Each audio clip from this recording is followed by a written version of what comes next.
senang kita boleh berjumpa kembali meskipun cuma lewat media, yaitu melalui channel YouTube saya, Pendeta Lendra Karundeng. Ya, setiap hari saya membagikan berkat rohani bagi kita semua lewat firman Tuhan. Dan untuk pagi hari ini saudara, saya rindu kita membuka Alkitab yang terdapat dalam Yakobus pasal yang ketiga ayat yang ke-16. Demikian bunyi firman Tuhan. Sebab di mana ada iri hati dan mementingkan diri sendiri, di situ ada kekacauan dan segala macam perbuatan jahat. Saudara, saya akan berikan tema khotbah yaitu iri hati. Saudara, berbicara tentang iri hati, saya akan memberikan pengertian kehidupan sehari-hari ya. Contoh saudara, ketika saudara kita melihat tetangga kita membeli mobil yang mewah, atau dia membeli pakaian-pakaian yang indah-indah, tas yang bermerek, sepatu yang bermerek, akhirnya timbullah iri hati dalam diri kita. Kita nggak senang saudara melihat tetangga kita melebihi daripada kita. Saudara, ketika timbul iri hati di dalam diri kita, maka kejahatan juga bisa timbul dalam diri kita. Kita tidak pernah senang melihat orang lain itu bahagia. Jadi karena iri hati, kita tidak pernah senang melihat orang itu berhasil. Bahkan kita juga tidak senang melihat orang itu melebihi daripada kita. Saudara, itulah bentuk-bentuk iri hati. Dan ada begitu banyak contoh-contoh Alkitab yang bisa kita petik. Contoh pertama saudara, Yusuf. Satu ketika ayahnya membelikan Yusuf jubah yang sangat indah. Jubah yang sangat mahal saudara. Akhirnya timbullah iri hati kakak-kakaknya terhadap Yusuf. Kenapa saudara? Karena mereka gak senang. Kenapa ayahnya cuma membelikan jubah yang sangat indah buat Yusuf, tapi kenapa mereka tidak? Saudara, karena iri hati itu sudah benar-benar saudara merasuk hati mereka, timbullah niat jahat mereka terhadap Yusuf. Jalan satu-satunya kakak-kakaknya mencelakai Yusuf. Bahkan mereka hampir saja membunuh Yusuf. Itu contoh yang pertama. Kedua saudara, Kain dan Habel. Ketika Kain dan Habel mau mempersembahkan korban kepada Tuhan, saudara, korban Kain asapnya bengkok-bengkok.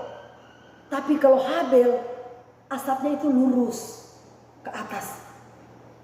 Artinya korban Habel diterima oleh Tuhan, tapi korban Kain tidak diterima oleh Tuhan. Akhirnya timbullah iri hati Kain terhadap adiknya. Saudara, bayangkan kakak adik aja bisa timbul iri hati, apalagi dengan orang lain, apalagi dengan tetangga kita atau teman sekantor kita, saudara. Saudara tahu, ketika Kain iri hati dengan adiknya sendiri, akhirnya satu-satunya yang dia lakukan, dia membunuh adiknya sendiri. Haleluya. Saudara, sering terjadi dalam hidup kita sehari-hari. Misalnya teman kantor kita. Ketika teman kita melihat kita lebih disayang dan dikasihi oleh bos, akhirnya timbul iri hati dalam diri temannya itu. Akhirnya saudara, karena iri hati itu sudah menguasai hatinya, satu-satunya dia menjatuhkan temannya itu. Dia menjelekkan, dia menfitnah, ya. Macam-macam saudara, iri hati yang terjadi dalam hidup kita. Saudara, konsekuensi dari iri hati. itu bisa mendatangkan kecelakaan buat kita. Ya. Karena Tuhan paling tidak senang melihat orang yang iri hati. Ketika saudara kita iri hati terhadap seseorang, kita lihat dulu saudara latar belakang orang itu. Kenapa sampai dia berhasil? Kenapa sampai dia itu kok disayang oleh bos? Mungkin saudara, teman kita itu disayang oleh bos, mungkin karena orang itu rajin, penurut, punya integritas, loyalitas yang sangat tinggi. Makanya wajar kalau dia disayang dan dikasih oleh bos. Tapi kalau kita saudara suka berontak, suka melawan, bekerja aja nggak rajin, nggak jujur, bagaimana kita mau dipercaya oleh bos? Bagaimana kita mau disayang bahkan dikasihi oleh bos kita, saudara? Saudara, jangan pernah ada iri hati dalam diri kita, karena itu bisa mendatangkan penyakit dalam diri kita. Ketika kita melihat orang berhasil, mungkin saudara, dia berhasil karena dia sudah mengalami penderitaan yang luar biasa. Dia bekerja saudara dengan tekun, meskipun pekerjaannya dianggap rendah, dianggap hina oleh banyak orang, tetapi dia tetap tekun mengerjakan pekerjaannya. Melalui ketekunannya itulah yang membuat Tuhan mengangkat derajatnya. Ya. Sebagaimana saudara firman Tuhan katakan di dalam Korintus pasal yang pertama, ayatnya yang ke-26 sampai 27.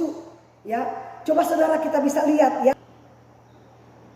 Ingat saja saudara-saudara, bagaimana keadaan kamu ketika kamu dipanggil menurut ukuran manusia.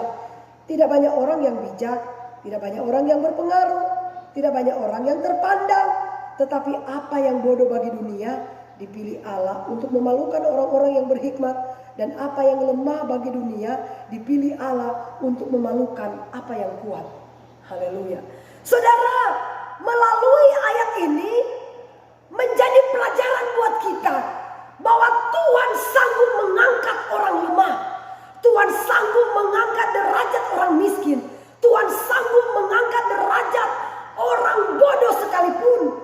Tetapi karena dia memiliki integritas yang sangat tinggi, dia memiliki wibawa yang luar biasa, kejujuran yang luar biasa saudara, dan ketekunannya dalam bekerja, maka wajar untuk Tuhan mengangkat bahkan mempromosikan hidupnya.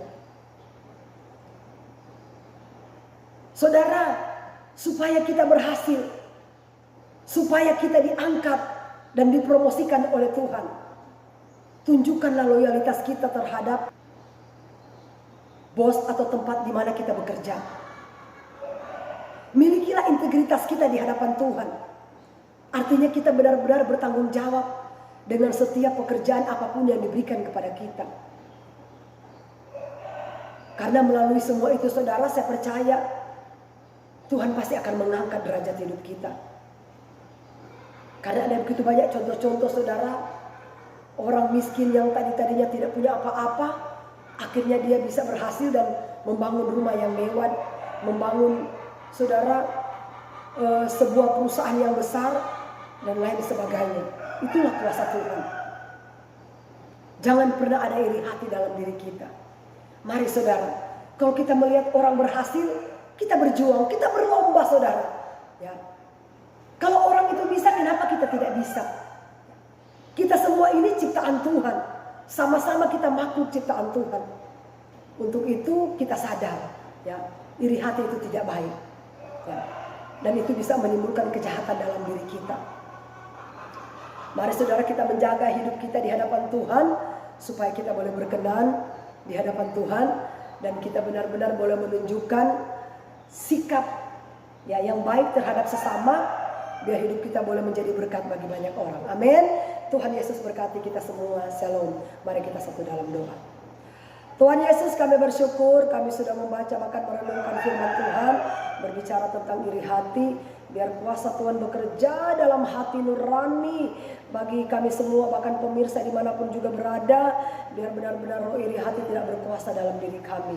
Dalam nama Yesus, Hamba sudah berhenti berbicara, tapi hamba percaya Roh Kudus tidak akan pernah berhenti berbicara dalam hati kami semua. Terpujilah namamu, pujian syukur hormat hanya bagimu. Haleluya, amin. Ya, puji Tuhan Bapak Ibu Saudara yang diberkati oleh Tuhan Yesus. Bagi Bapak Ibu Saudara yang merasa diberkati dengan firman Tuhan yang saya sampaikan, saudara jangan pernah lupa dukung channel saya dengan tekan like, subscribe, dan share. Bagikanlah khotbah-khotbah ini kepada siapapun juga, biar semakin banyak orang diberkati oleh Tuhan. Amin. Tuhan berkati kita semua. Shalom.